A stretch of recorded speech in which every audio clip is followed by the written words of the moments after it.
Buenos días, ¿cómo están, hermanos? Un gusto estar aquí en la casa de Dios junto con ustedes. Deja el mistalo.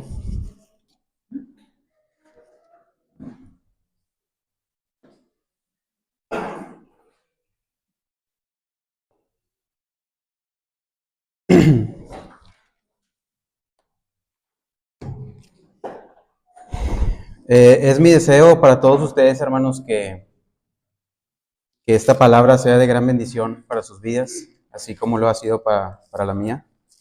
Y bueno, antes de iniciar, me gustaría que me ayudaran a orar para que Dios traiga revelación a su pueblo y para que esta palabra no vuelva vacía, sino que produzca en nosotros un fruto. Señor, te damos muchas gracias, Señor, por la oportunidad que nos das de estar aquí, todos reunidos en tu casa, que es casa de oración. Quiero pedirte, Señor, de tu gracia, para que me permitas compartir tu palabra, para que yo no me desvíe de ella, y te ruego que tu pueblo pueda recibirla, que haya revelación en el día de hoy, y te pido que tu palabra no vuelva vacía. Te pido que nos hables, Señor. Ayúdame, Señor, a compartir tu palabra. En el nombre de Cristo Jesús. Amén. Y bueno, antes de empezar con el mensaje, me gustaría comenzar con una ilustración. Pues como sabemos, alrededor del mundo y en la historia del mundo existen diferentes fenómenos naturales, pues como los tsunamis, como los huracanes, como los tornados, como los terremotos. Recordarán hace poco las ráfagas de viento que estuvieron en California, que provocaron incendios. Y bueno, hoy particularmente me gustaría tomar el ejemplo de lo que es un terremoto. Pues prácticamente, ¿qué es un terremoto? Un terremoto consiste en el movimiento del suelo, ¿sí? Y ese movimiento del suelo afecta a la cimentación de casas, edificios, puentes, y ese movimiento que afecta a la cimentación hace que se mueva toda la estructura. Y se mueve de tal manera que esa estructura colapsa y se derrumba, ¿verdad? Lamentablemente, ese acontecimiento pues produce muchos daños en la sociedad, produce inclusive muertes. Y bueno, como nosotros como mexicanos, yo creo que lo primero que se nos viene a la mente es la Ciudad de México. La Ciudad de México a lo largo de su historia ha sufrido diferentes terremotos, ¿sí? Uno de los que marcó gran parte de su historia fue el de 1985, si no me equivoco, ¿sí? Recientemente fue el de 2019, septiembre de 2019.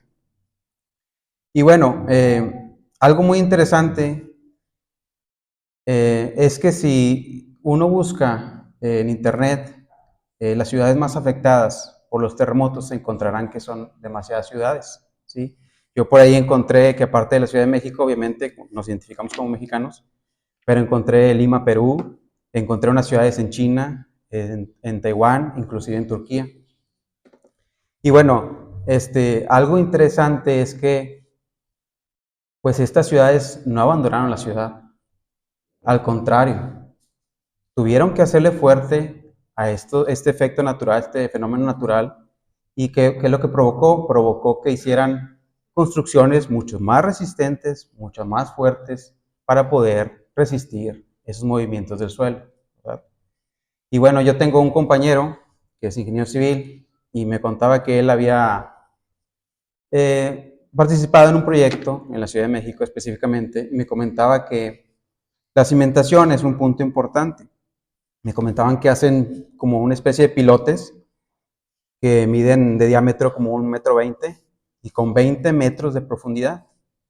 Para que se den una idea, es más o menos como, pues aproximadamente como 5 veces este piso, ¿no? Entonces la cimentación es algo muy importante. ¿A qué quiero ir con todo esto, hermano?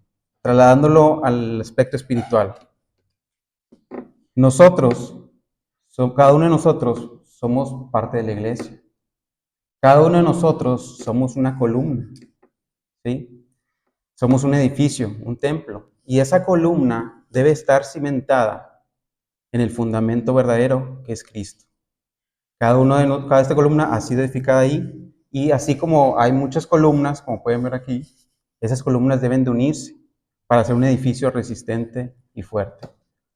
Los movimientos del suelo son todas las personas, grupo de personas, sectas, religiones, corrientes de pensamiento, ideologías, que no van de acuerdo a Dios, a la palabra de Dios, no van de acuerdo al Evangelio y que de alguna manera representan un peligro inminente para nosotros.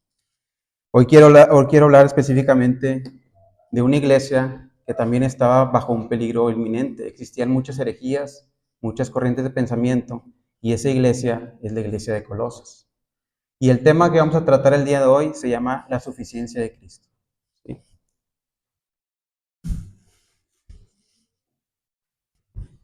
Perdón. Y bueno, eh, quiero compartirte algunos datos importantes de Colosas. Colosas se encontraba en el valle del río Lico. Esto es en Frigia, en lo que es actualmente Turquía. Dentro de este valle se encontraban dos ciudades más, Hierápolis al norte y separadas 10 kilómetros al sur, en medio de estas ciudades pasaba un río. Estaban separadas 10 kilómetros y al sureste estaba Colosas, ¿sí? Y este valle se caracterizaba por dos cosas importantes. Tenía tierras muy fértiles, lo cual era ideal para la crianza de ganado. En específico se criaban ovejas. Y por otra parte había tierras calizas, había cal en el suelo y esa cal también estaba en los ríos. Esto era ideal, perdón, para la industria de la lana. Con las ovejas se adquiría la lana y con esta cal que estaba en los ríos y en el suelo se teñía la ropa y por lo tal se considera que en su momento Colosas, bueno, este valle en sí era el más importante en la industria de la lana. ¿Sí? Entonces, la odisea de estas ciudades, la Odisea, Hierápolis y Colosas, la Odisea era la más rica. Ustedes lo van a poder ver ahí en las 7 iglesias en Apocalipsis, donde le describe. Hierápolis era considerada pues también fuerte por sus centros comerciales y por sus aguas termales que aún prevalecen el día de hoy. Y Colosas era la más importante, pero Colosas tenía algo particular. Por ahí estaba el camino hacia los puertos y por lo tanto pasaba mucha gente por ahí, ¿sí? En este valle estaba formado por personas de Asia Menor, lo que diríamos ahorita actualmente pues los turcos, ¿no? Había griegos, había judíos y romanos.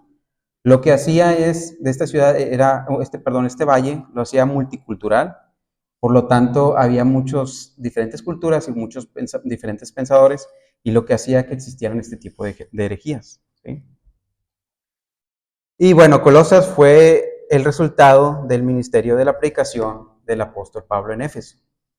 Se cree que Epafras fue el líder que fundó esta iglesia y las iglesias de Hierápolis y la Odisea. Y bueno, ¿cuáles son las herejías que existían en Colosas?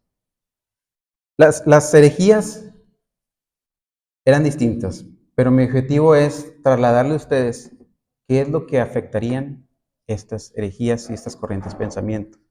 Afectarían el cristianismo, la base del cristianismo, que es nuestro Señor Jesucristo. Afectarían su deidad como Dios. Afectarían a Cristo como el creador de todas las cosas. Afectarían a Cristo como la imagen de Dios.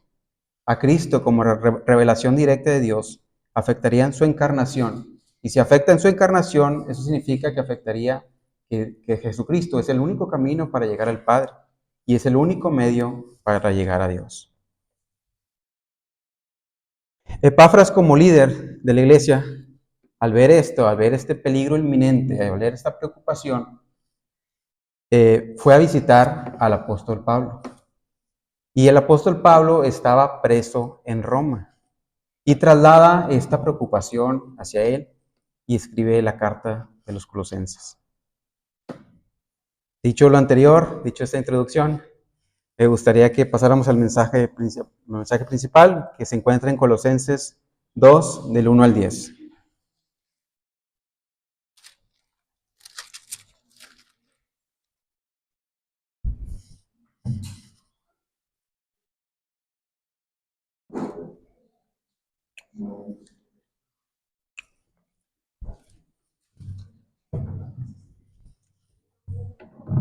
Dice su palabra, porque quiero que sepáis cuán gran lucha sostengo por vosotros y por los que están en la Odisea y por todos los que nunca han visto mi rostro, para que sean consolados sus corazones, unidos en amor, hasta alcanzar todas las riquezas de pleno entendimiento, a fin de conocer el misterio de Dios el Padre y de Cristo, en quien están escondidos todos los tesoros de la sabiduría y del conocimiento.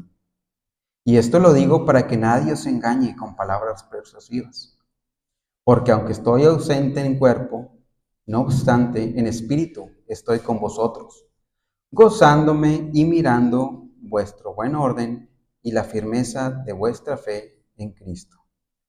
Por tanto, de la manera que habéis recibido al Señor Jesucristo, andad en Él, arraigados y sobreedificados en Él, y confirmados en la fe, así como habéis sido enseñados, abundando en acciones de gracias. Mirad que nadie os engañe por medio de filosofías y huecas sutilezas, según las tradiciones de los hombres, conforme a los rudimentos del mundo, y no según Cristo. Porque en Él habita corporalmente toda la plenitud de la deidad, y vosotros estáis completos en Él, que es la cabeza de todo principado y potestad. En esto que acabamos de leer, veremos 3 puntos principales. ¿Sí? Veremos 3 puntos principales que Pablo le traslada a los colosenses en esta carta para contrarrestar todas las herejías y todos esos corrientes de pensamiento que hacían alrededor. El primero es un conocimiento verdadero. El segundo es permanencia en Cristo. Y el tercero es la solución final, la suficiencia de Cristo. Dentro de este texto que acabamos de leer, vamos a ver 2 advertencias en específico. Conocimiento verdadero. Dice su palabra, porque quiero que sepáis cuán gran lucha sostengo por vosotros y por los que están en la Odisea y por todos los que nunca han visto mi rostro. Hermanos, ¿cómo era esta lucha del apóstol Pablo? Tal vez pudiéramos pensar que al escuchar esto, al escuchar que los colosenses podían atacar su fe, tal vez como estaba impreso en Roma, pudo haber sentido impotencia, tal vez deseaba estar con ellos, estaba ahí presente con ellos, consolarlos, o simplemente tal vez no. Y esta lucha que sostenía el apóstol Pablo por los colosenses era una lucha de oración. Ustedes podrán ver en Colosenses 1:9 lo siguiente: por lo cual también nosotros, desde el día que lo oímos, no cesamos de orar por vosotros y de pedir que seáis llenos del conocimiento de su voluntad, en toda sabiduría e inteligencia espiritual. Era una lucha constante en oración que tenía el apóstol Pablo por los colosenses. ¿Por qué oraba el apóstol Pablo? ¿Cuál era esa lucha? ¿Cuál era esa finalidad? Al siguiente versículo en Colosenses 2:2 dice, para que sean consolados sus corazones, unidos en amor, hasta alcanzar todas las riquezas de pleno entendimiento, a fin de conocer el misterio de Dios el Padre y de Cristo. La primera parte, hasta la primera coma, podemos ver que dice, consolados sus corazones. El apóstol Pablo oraba y luchaba para que los colosenses tuvieran corazones fuertes, para que tuvieran aliento, para que fueran animados. El apóstol Pablo oraba por fortaleza, por cada uno de los corazones que existían en Colosas. El corazón significa, está en el griego es cardia, y hace referencia a la mente, a la voluntad, inclusive el hombre interior. Esa era la oración del apóstol Pablo. La siguiente la vamos a ver cuando dice unidos en amor. Como sabemos, como iglesia debemos permanecer unidos en un mismo espíritu, en un mismo sentir. Y el apóstol Pablo oraba por ello, pero oraba por amor. Dice en Colosenses 3:14, y sobre todas estas cosas, vestidos de amor, que es el vínculo perfecto. No simplemente oraba para que estuvieran unidos, oraban para que estuvieran unidos en amor, para que estuvieran con el vínculo perfecto, para que tuvieran fortaleza. Oraba el apóstol Pablo por corazones fuertes, unidos en un mismo sentir a través del amor. Y lo siguiente dice, hasta alcanzar todas las riquezas de pleno entendimiento, a fin de conocer el misterio de Dios el Padre y de Cristo. Y bueno, no sé ustedes, pero si uno lo lee por primera vez, creo que es difícil entender ese texto. Y la palabra pleno significa entera confianza, plena certidumbre. Y la palabra entendimiento se refiere a la mente. ¿Sí? Entonces, todo esto se resume en un conocimiento verdadero. Para entender mejor esto, quiero apoyarme en otro versículo que está en Efesios 1, del 16 al 18.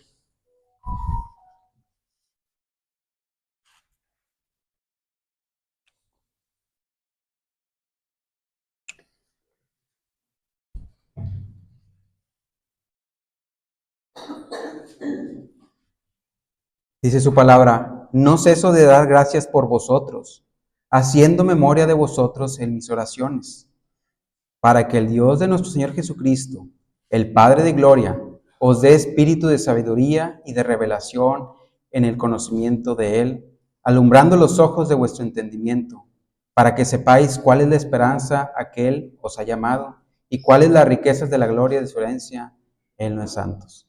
¿Por qué oraba en específico el apóstol Pablo? Oraba para que el Padre de gloria os dé espíritu de sabiduría y revelación en el conocimiento de Él. ¿Qué quiere decir, hermanos? Que yo puedo tener un conocimiento intelectual sobre Dios o sobre su palabra, pero es diferente cuando Dios se revela a mi vida. Es decir, que Dios alumbra mi entendimiento. Y cuando Dios alumbra mi entendimiento, yo puedo comprender cuáles son sus riquezas. Y cuando yo entiendo cuáles son sus riquezas, cuando yo las comprendo en mi mente, ¿esto qué genera? Genera una entera confianza en mi vida. Y cuando esto genera una entera confianza en mi vida, genera una experiencia con Dios. Y esta experiencia con Dios es un conocimiento verdadero. El apóstol Pablo no oraba para que tuviera un conocimiento intelectual, sino un conocimiento verdadero.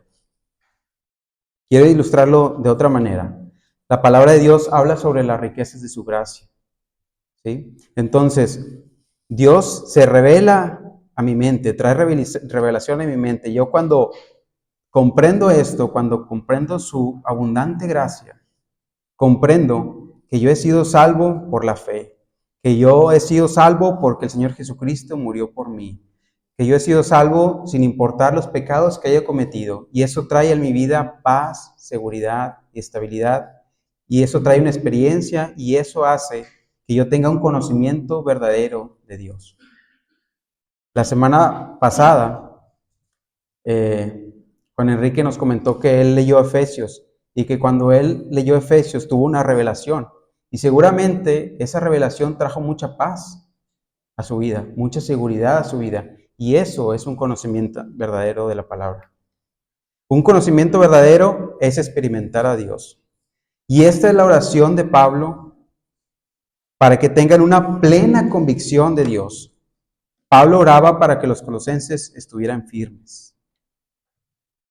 Y sigue el texto en el versículo siguiente, en quien están escondidos todos los tesoros de la sabiduría y del conocimiento. Y bueno, no sé ustedes, pero yo interpretaba este versículo de una manera equivocada. Yo pensaba que uno se tenía que entrar en la palabra y entrar en el Señor Jesucristo para poder alcanzar esa sabiduría. Y la verdad es que no es así. La palabra tesoro significa tesaurus y es el lugar donde se guardan valiosas cosas, como en un baúl y un cofre. Y cuando nosotros llegamos a nuestro Señor Jesucristo, se abre ese baúl en donde se encuentran todos los tesoros de la sabiduría y el conocimiento. Y lo siguiente que vamos a ver es la primera advertencia que hace Pablo en esta carta. Y sigue el versículo, y esto lo digo para que nadie os engañe con palabras persuasivas. Y esto lo digo, Yo oro por ti para que tengas una mente fuerte, para que estén firmemente unidos, y oro para que tengan un conocimiento verdadero con Dios, para que nadie te engañe. Y la palabra engañar significa hacer razonar erróneamente. ¿A través de qué? A través de palabras convincentes, a través de palabras suaves que pudieran convencerlos. Pero en este caso, el apóstol Pablo lo que quiere es un verdadero conocimiento para que ellos estén firmes en el Señor, para que nadie llegue y los engañe y los haga desviarse de su fe. Mediante el conocimiento verdadero de Jesucristo, los colosenses no serían engañados por las corrientes heréticas que abundan en Colosas. Es una advertencia ante las amenazas de las corrientes de pensamiento que los pueden alejar de su fe en Cristo. Ese es el primer punto, hermanos, conocimiento verdadero en Dios. El segundo punto se llama permanecer en Cristo. Sigue ahí en su palabra, porque aunque estoy ausente en cuerpo, no obstante, en espíritu estoy con vosotros, gozándome y mirando vuestro buen orden y la firmeza de vuestra fe en Cristo. ¿Qué quiere decir esto? Es que Colosas era una iglesia que estaba bien. Era una iglesia que tenía fe, inclusive en el capítulo 1 nos puede decir su palabra, que era una iglesia que tenía fe, que tenía amor, tenía orden, tenía firmeza. Sin embargo, aunque era una iglesia que era fuerte, sin embargo existía ese peligro inminente de aquellas corrientes de pensamiento que podrían alejarlos de su fe. Sigue el siguiente versículo. Por tanto, de la manera que habéis recibido el Señor Jesucristo, andar en Él, arraigados y sobreedificados en Él, y confirmados en la fe, así como habéis sido enseñados, abundando en acciones de gracias. Por tanto, por lo anterior, porque estás firme en la fe, porque tienes un buen orden, porque eres una buena iglesia que está firme en la fe y en el amor, así como habéis recibido al Señor Jesucristo, anda en Él. Es decir, permanece en Él. La palabra en griego significa caminar alrededor, también puede significar ocuparse, ¿sí? Mantente en Él, arraigados. Y esto no quiere decir que uno eche raíces profundas, no. Quiere decir más bien porque tú ya habéis sido arraigado, tú ya habéis sido establecido en Cristo. Y sobreedificado significa edificar encima. Es decir, que tú ya has sido edificado en el fundamento que es Cristo y confirmados en la fe. Sigue en la fe, avanza en la fe, así como habéis sido enseñado en acciones de gracias. Hermanos, nosotros hemos sido cimentados, arraigados en el fundamento verdadero, el fundamento absoluto que es Cristo. Y eso es lo que les dice el apóstol Pablo, permanezcan, siguen en la fe. Por lo tanto, este es el segundo punto que quiero compartirles.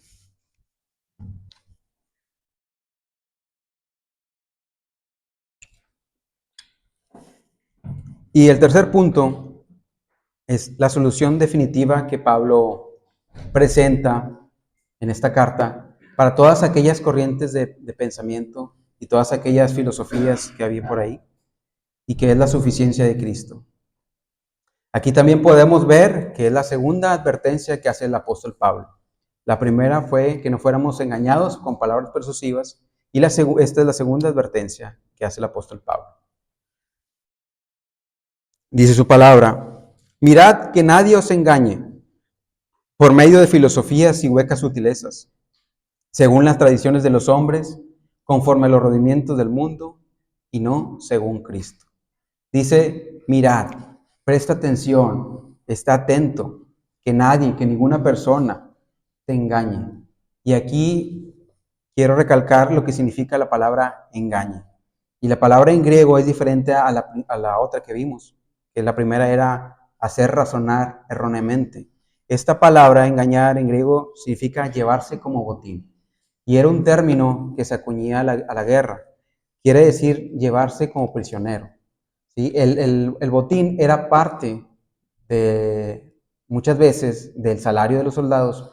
Cuando vencían algún ejército, los soldados vencedores iban y adquirían todas las pertenencias, pues, de aquellos que habían sido derrotados. Entonces, también la palabra engañe significa que nadie te lleve cautivo. Se compone de dos palabras, despojar y arrastrar. Y en el versículo anterior veíamos que nosotros ya habíamos sido sembrados y arraigados y cimentados en Cristo. Que nadie te engañe, que nadie te arrastre y que nadie te despoje, ¿sí? Que nadie te lleve. Eso es lo que significa aquí la palabra engañar. ¿A través de qué? A través de filosofías y huecas sutilezas. Y sabemos que la filosofía es el celo del hombre por entender todas las cosas. La filosofía significa tratar de entender todas las cosas a través del razonamiento humano. La siguiente palabra es huecas. Significa vacío o falta de contenido. Y sutilezas en este caso se da como engaños. Y el apóstol Pablo les dice que nadie te engañe por filosofías, por razonamientos humanos, que están vacíos, que no tienen fundamento, que tienen falta de contenido. Y también podemos ver que estas filosofías y huecas sutilezas están de acuerdo a las tradiciones de los hombres, de acuerdo al razonamiento humano, conforme a los rudimientos elementales del mundo. En ese tiempo se creía en mucha astrología, creían en los astros para poder interpretar alguna especie de divinidad. Pero podemos ver dos conceptos. Los rudimientos del mundo también significa cosas básicas, cosas elementales del mundo. Entonces, creo que este versículo aplica para cualquier filosofía o corriente de pensamiento que pueda existir basada en el razonamiento humano. Y el hombre se basa siempre en lo que ve, en lo que percibe. Muchas veces estas personas, estos filósofos, tratan de entender las cosas a través de la naturaleza, a través de las estrellas, del universo. Y es un intento. ¿Por qué un intento, hermanos? Porque es como si el mundo fuera una caja. Y cuando estas personas llegan al límite de la caja, no les queda más que suponer e imaginar qué hay detrás de todo ello. Por eso considero que es un intento del hombre por entender las cosas. Y el siguiente versículo dice, porque en él habita corporalmente toda la plenitud de la deidad, y vosotros si estáis completos en él, que es la cabeza de todo principado y potestad. Dice, porque en él habita corporalmente. Y a mí me daba mucha curiosidad por qué específicamente menciona la palabra corporalmente. En ese tiempo había unas corrientes de pensamiento en las que decían, Dios es espíritu y Dios es bueno. Y la materia, el cuerpo, es malo. Por lo cual significa que si Cristo es Dios, no podía encarnarse en un cuerpo humano. Por lo tanto, Cristo no era Dios. Y por eso creo que el apóstol Pablo trata de resaltarlo en esta parte. Habita corporalmente en su cuerpo toda la plenitud de la deidad. Y por favor, quiero que me acompañen a Colosenses 1:15.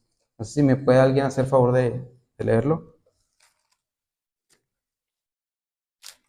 Él es la imagen del Dios invisible, Perdón, 1:15 hasta el 19, por favor, hermano. porque en él fueron creadas todas las cosas, en los cielos y las que hay en la tierra, visibles e invisibles, sean tronos, sean dominios, sean principados, sean potestades, todo fue creado por medio de él y para él. Y él es antes de todas las cosas, y todas las cosas en él. Él es la cabeza del cuerpo que es la iglesia. Él es el principal, el primogénito de entre los muertos, para que en todo tenga la preeminencia, cuanto agradó al Padre que en él habitase todo. Que les dice el apóstol Pablo, mirad que nadie os engañe. ¿Por qué, hermanos? Porque en Cristo habita corporalmente toda la plenitud de la deidad. ¿Y qué significa esto? Nos habla de una suficiencia de nuestro Señor Jesucristo. Cristo es suficiente y vosotros y nosotros estamos completos en Él. Completo significa llenos. Cristo habita corporalmente en toda la plenitud de la deidad y vosotros estás completo en Él. Lo que les dice el apóstol Pablo a los colosenses es, tú estás completo en Cristo, nada te falta. En Él habita toda la plenitud de la deidad y tú estás completo, lleno de Él. Y quiero compartirte otro versículo. Efesios 1, 20 al 23.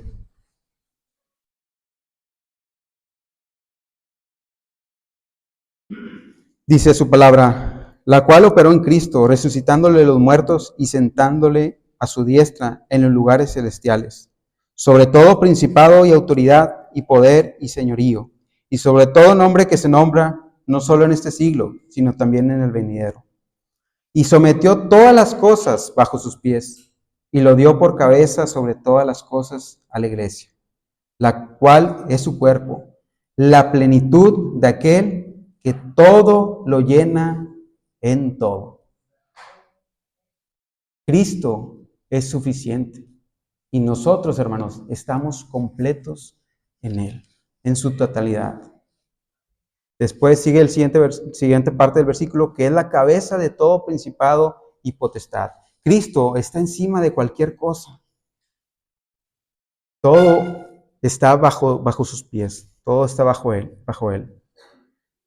Entonces, mirad que nadie os engañe por medio de filosofías y huecas sutilezas.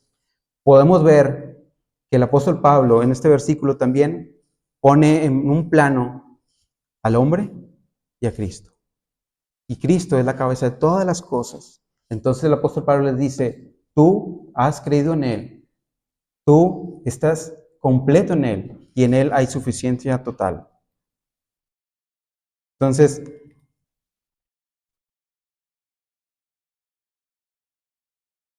podemos hacer un resumen de las cosas que hemos visto, que son 3 puntos principales. 1, Pablo oraba por los colosenses para que tuvieran un conocimiento verdadero, un conocimiento experimental en Dios. ¿Para qué? Para que estuvieran firmes, con plena convicción en su mente. Y la segunda es una permanencia en Cristo. Pablo les decía a los colosenses, ustedes ya han sido arraigados, ya han sido establecidos. Así como lo recibieron, sigan permaneciendo en Él, sigan permaneciendo en Cristo, andando en Él. Y el argumento más poderoso es que estamos completos en Cristo. Cristo es suficiente y estamos completos en Él. Y bueno, a partir vamos a ver de manera, vamos a leer a partir del versículo 11, las herejías que abundaban en Colosas, investigando en relatos teólogos, tienen nombre y apellido, pero yo no quise compartírselas para no confundirlos. Pero sí vamos a leer en adelante que había gnosticismo y había culto a los ángeles y también había una secta judaica que afectaba precisamente eso, afectaba precisamente la suficiencia de Cristo. Creo que estos herejías era algo que les molestaba en gran manera. Creían que Cristo era demasiado sencillo para llegar al Padre. Leía un relato por ahí de un teólogo, la rudeza, sencillez del Evangelio. Creían que la salvación tenía que haber un concepto más elevado sobre la salvación. Entonces, había adiciones a lo que Cristo había hecho por nosotros en la cruz. Dice en el versículo 11, en Él también fuiste circuncidados con circuncisión no hecha a mano, al echar de vosotros el cuerpo pecaminoso carnal en la circuncisión de Cristo. Había una secta judaica que obviamente argumentaba que la salvación tenía que darse a través de la circuncisión. Y aquí el apóstol Pablo refuta esto. Dice que no es esa circuncisión hecha a manos, sino es una circuncisión en el Espíritu. Y esa circuncisión, ¿cómo se da? Lo vemos en el versículo 12. Sepultados con Él en el bautismo, en el cual fuiste también resucitados con Él, mediante la fe en el poder de Dios que le levantó de los muertos. Esa circuncisión se da por el sacrificio de nuestro Señor Jesucristo en la cruz. Fuimos sepultados con Él en su muerte y hemos sido resucitados con Él a través de la fe y en el poder de Dios. Entonces aquí podemos ver esta secta judaica en estos dos versículos. Y a vosotros, estando muertos en pecados sin la circuncisión de vuestra carne, os dio vida juntamente con Él, perdonándoos todos los pecados, anulando el acta de los decretos que había contra nosotros, que nos era contraria, quitándola del medio y clavándola en la cruz. Vean lo que dice el siguiente versículo. Y despojando a los principados y a las potestades, los exhibió públicamente, triunfando sobre ellos en la cruz. Que es lo que cantábamos hace unos momentos, ¿no? Por tanto, nadie os juzgue en comida o en bebida, o en cuanto a días de fiesta, luna nueva o días de reposo. Todo lo cual es sombra de lo que ha de venir, pero el cuerpo es de Cristo. Y aquí vemos cómo esta secta judaica creía todavía en los rituales que se hacían. Y aquí el apóstol Pablo les dice, Cristo es suficiente. Todas estas cosas eran sombra. Es algo que está pasando y es la sombra y Cristo viene para acá y es sombra de lo que había de venir. Cristo es suficiente.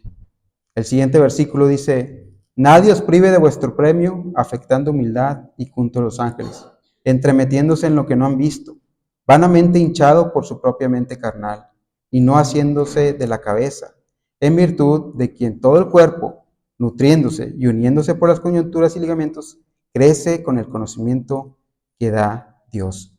También había diferentes cultos a los ángeles. Creían que los ángeles eran intermediarios para poder traer revelación al pueblo. Sin embargo, aquí el apóstol Pablo les dice que Cristo es la cabeza sobre toda potestad. Inclusive podemos ver en Hebreos 1:5 que dice lo siguiente, porque ¿a cuál de los ángeles dijo Dios jamás? Mi hijo eres tú, yo te he engendrado hoy, y otra vez yo seré a él el padre, y él me será a mí hijo. Y otra vez, cuando introduce el primogénito en el mundo, dice, adórenle todos los ángeles de Dios. Cristo es la cabeza de todos los ángeles, y el apóstol Pablo es lo que estaba afirmando aquí. Cristo es suficiente. Sigue el versículo del 20 al 23. Pues si habéis muerto con Cristo en cuanto a los rodimientos del mundo, ¿por qué? Como si vivieses en el mundo, os sometéis a preceptos tales como no manejes, ni gustes, ni aun toques, en conformidad a mandamientos y doctrinas de hombres, cosas que todas se destruyen con el uso. Tales cosas tienen a la verdad cierta reputación de sabiduría en culto voluntario, en humildad y en duro trato del cuerpo, pero no tienen valor alguno contra los apetitos de la carne. Había también, y como en la actualidad se da, pues no sé si las corrientes filosóficas de Asia, como les comenté, el cuerpo era malo, por lo tanto tenía uno que pues afligir su cuerpo, privarse de muchas cosas, hacían ayunos, se alejaban de la riqueza, se apartaban de la sociedad, para poder de una manera ir quitando su carne para tener un nivel de espiritualidad. Y sabemos que no es así, hermanos, sabemos que Cristo es suficiente. Y para nacer de nuevo necesitamos creer en Jesucristo. Cristo es suficiente, perdón. Y bueno, ya para terminar,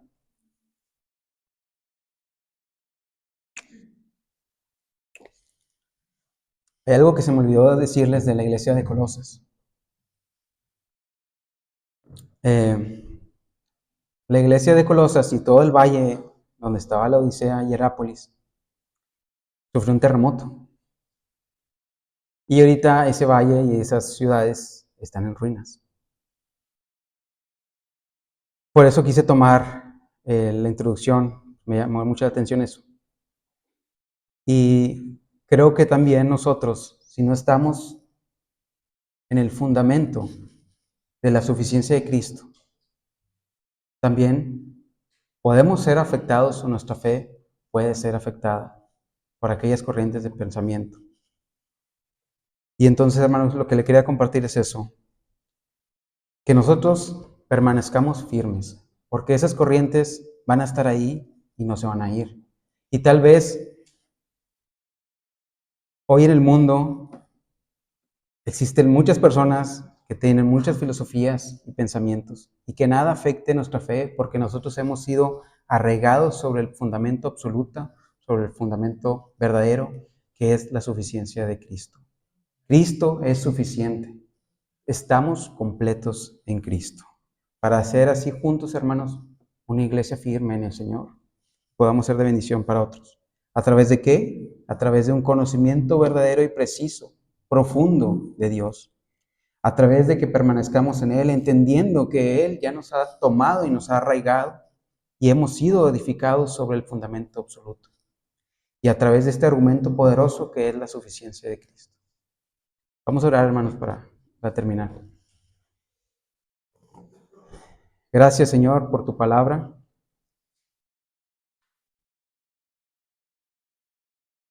Te pido, Señor, que podamos recordar esto, Señor.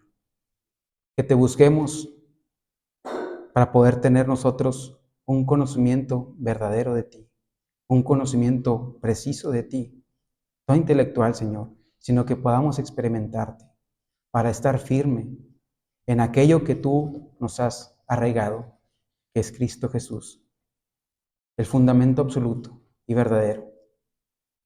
Sigue en nosotros confirmando esta fe, fortaleciendo nuestra fe, Señor.